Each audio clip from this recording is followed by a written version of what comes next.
Before we get started with today's interview, just a quick reminder, click the thumbs up, make sure you subscribe, and ding the bell so that you don't miss any of the great interviews that we have coming up. Now, on to today's interview. Welcome back, everybody. I am super excited. My guest today is composer Phillip Keveren. Thank you so much for joining us today, Phillip. My pleasure. Thank you. Next, I'd like to talk about one that I know is going to become a student favorite in my studio, the PB&J Song. Phillip, tell us about what inspired the PB&J Song. Well, I wrote this one initially just to be a singing experience with Charlie, where I was doing the peanut butter and he was doing the yum yums, and then we would turn them on their head, and just getting him to understand the call and response nature and feeling those rhythms. And it wasn't even notated as a piano piece. And we just did this as a fun thing to do because, you know, like all kids, he really does love PB&J. So then when I was putting this book together, I thought, I think there's a way to make it, work on the piano. And I worked it into a piano arrangement. But literally, it was just a rhythm activity to begin with. That is fascinating. I love the origin story of this. So this is one of the first pieces that in this book that uses eighth notes. How do you approach teaching eighth notes to students? Again, I think it is feeling the large beat and not getting hung up on the small beat. It really is. In other words, I might think of this as peanut butter, peanut butter. Before I even got into the just feeling that's what I would do first. Wow, that's really cool. I noticed as you were performing just a moment ago, you have a little bit of a swing feel to it.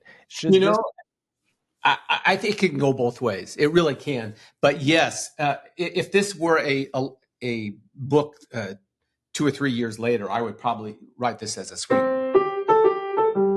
But I didn't write it that way in here. Again, I love that space for students to be a little bit creative and find their own voice within this performance. That's really cool. I think it's really interesting when you talk about swing rhythm. Is I've heard on YouTube, somebody will send me a link and somebody's playing a piece that I wrote that I thought was clearly, I intended it to be swung, and they do it straight and it works beautifully, and vice versa. It's fascinating, that subject. Absolutely. What else do you want us to know about the PB&J Song? Well, I think it does start out really great as just as call and response. Peanut butter, you're the yum yums.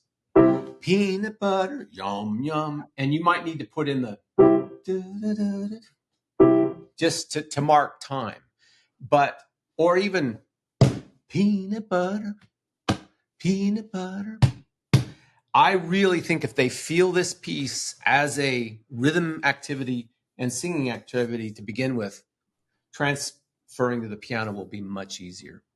Bringing it back to its roots. That is a really, really good piece of advice, and something that hadn't occurred to me as a teacher to actually approach this piece away from the keyboard. I love that. That is really cool. Thank you. Anything else you want to tell us about the PB&J Song? We have a fermata at the end.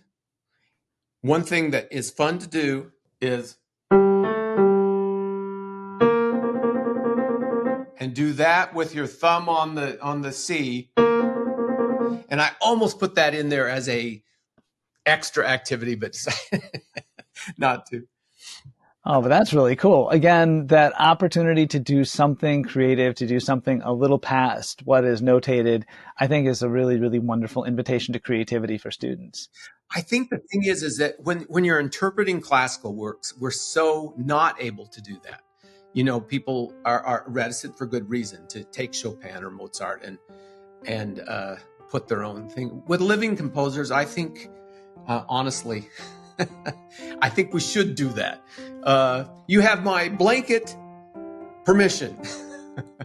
That is awesome.